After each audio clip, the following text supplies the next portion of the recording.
Hi Soapies, Sherry here from a Misty Dimness Soap.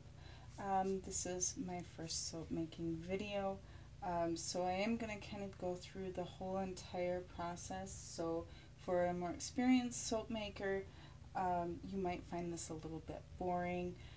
My future videos, I plan on editing some of this more detail-y stuff out, but for people who haven't seen soap making process, you might find this kind of interesting. So today I am going to make a charcoal tea tree soap, and I'm going to be using a oil base that has 1% stearic acid. So I've got my goggles on, or I've got my gloves on. I'm going to put my goggles on, and I'm going to go ahead and get started. So I have already melted my stearic acid, and I have warmed up my base oils, which I master batch into a big bucket. And then I just measure out what I need. So I have warmed those up in the microwave a little bit so the stearic acid doesn't solidify back up when it hits cold oils. And I am going to now do my lye solution. And I master batch my lye solution at 1-to-1 ratio, so I am going to need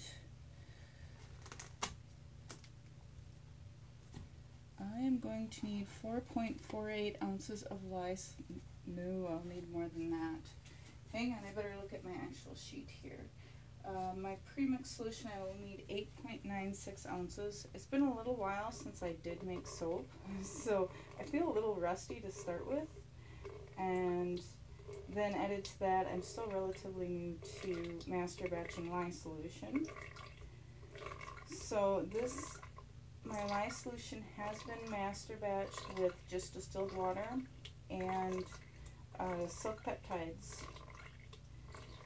So someday here we will get to 8.96.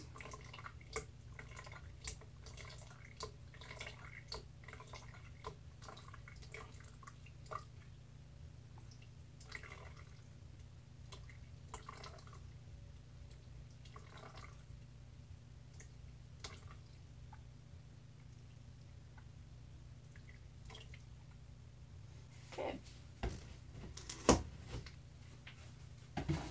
Back over there. Now to make up the remainder of the water, I am going to add in 8.96, sorry about the arm reach, 8.96 ounces of aloe vera juice.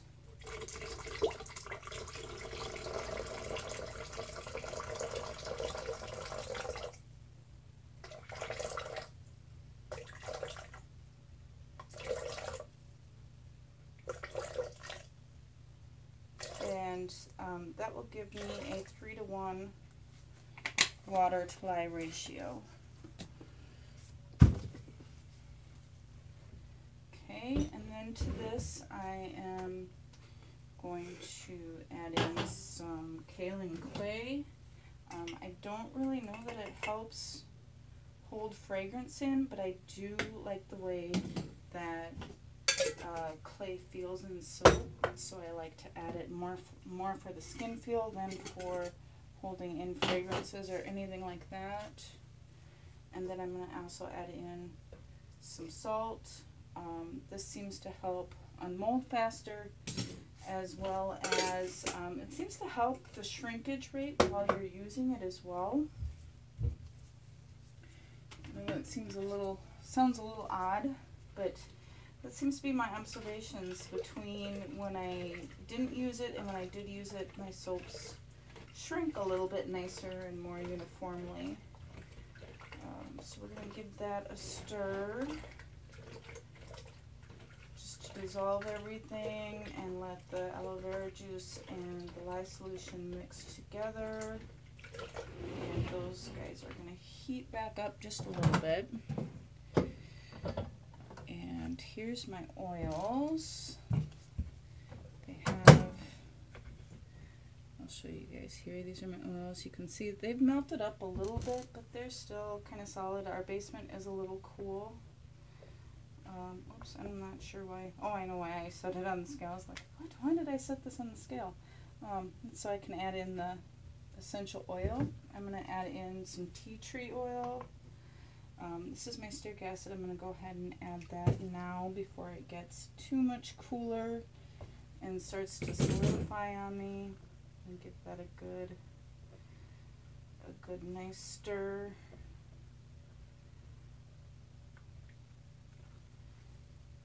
Like I said, if you're an experienced soap maker, this is going to be a little tedious. If you've never seen soap making before, you might find this kind of interesting. Then I'm going to go ahead and add my tea tree oil. I'm not entirely sure how much I have. I'm kind of shooting for about an ounce of tea tree oil. I might wind up with a little less. I might wind up with a little more. I really just wanted to use up this tea tree oil. And I'm coming in at about 0.8 ounces. So that's not too shabby. It'll be a really light tea tree fragrance. Of course, I think tea tree oil is a little bit on the strong side anyways, so I think it'll be fine. Okay, and then the next thing that I'm going to add before I combine my oils and my lye solution is I'm going to add my activated charcoal, and I'm actually going to add just a bit of black mica just so I don't have to add as much charcoal to make it dark. Charcoal, when you use it in soap, it leaves black marks, which aren't exactly the best.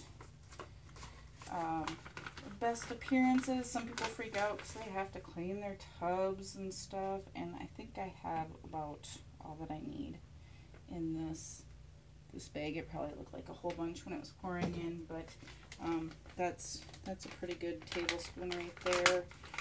For 2 pounds of oil, that should give it a nice charcoal effect. Mental note: buy more charcoal. And I am just going to add like a fourth maybe of a teaspoon of black mica. And this is the charcoal and the black mica are both from Micas and More.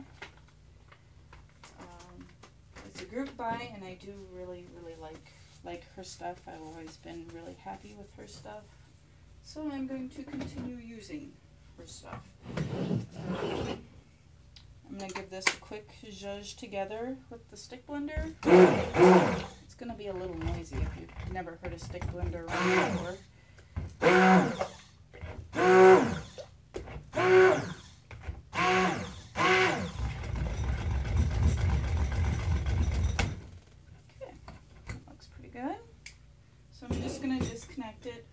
Just to be on the safe side for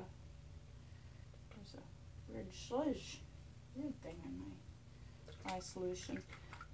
So I'm going to just disconnect it, just to be on the safe side.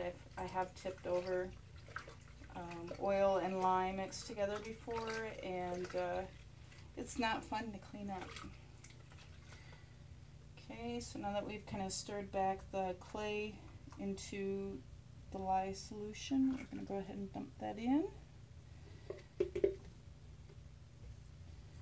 And then we'll zhuzh this together until we get to trace. And if I figure out how to properly edit a video, I'll fast forward through all this stick blending.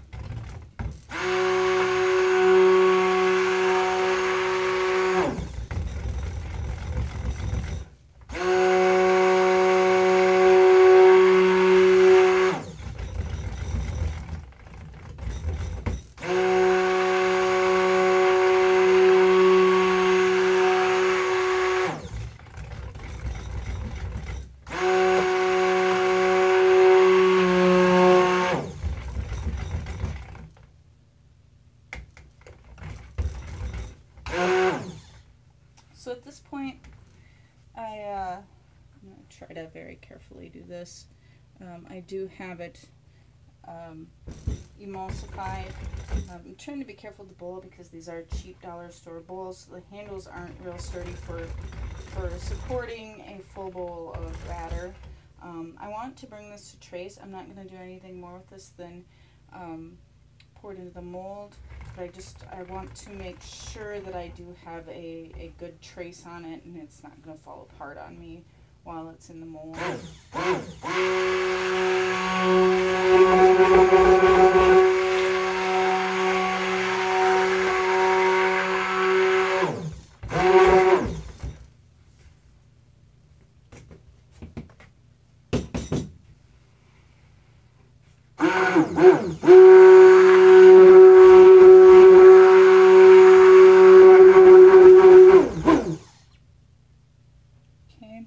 So now I don't think you can really see this in the video, but I have reached trace. The soap is supporting itself onto the batter. You can see where it dripped off of my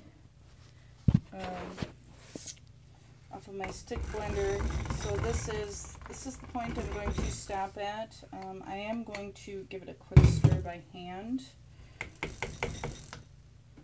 just to make sure that it's not a false trace or anything strange like that. Sometimes different fragrances, different essential oils. I kind of lump essential oils and fragrances all into the same category. It makes your soap smell. So does it matter if it's essential oils or fragrances? Not in my opinion.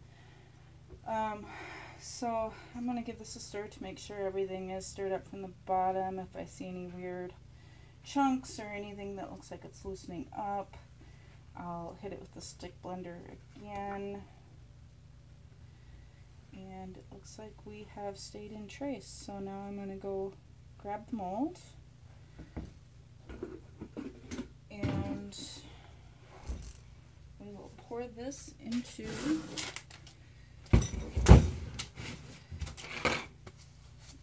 the mold.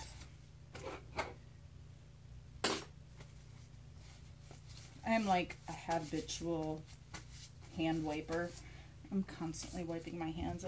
I'm clumsy by nature, so I don't like to have my hands super greasy.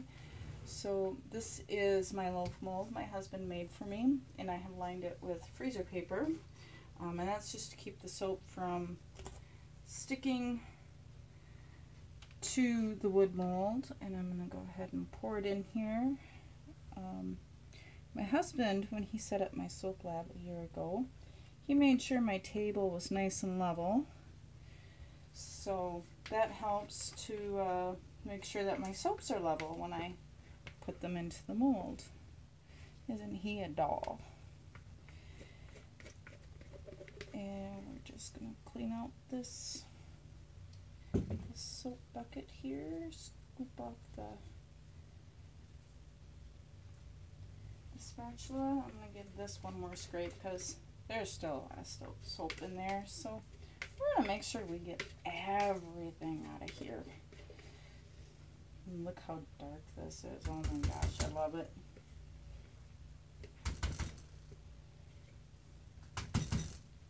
So charcoal soap, I get lots of requests for that, and the few times I have made it, I've done just a charcoal unscented soap, and it always sells like crazy. So it's been on my to-do list for since March, and here it is, the end of June already. I'm going to go ahead and just kind of wipe off my edges just so it doesn't cause me any problems for my next part of the process. I'm going to step off to the side and bang this on the floor to level it out a little bit more and to knock all the air bubbles out.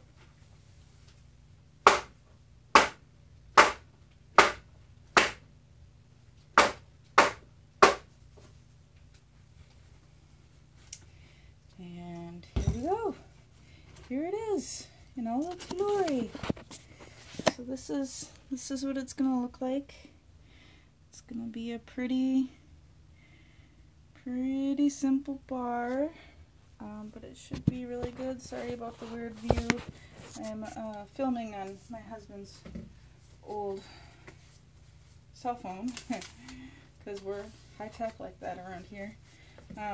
So I'm gonna give this a quick spritz with some rubbing alcohol just to help prevent soda ash.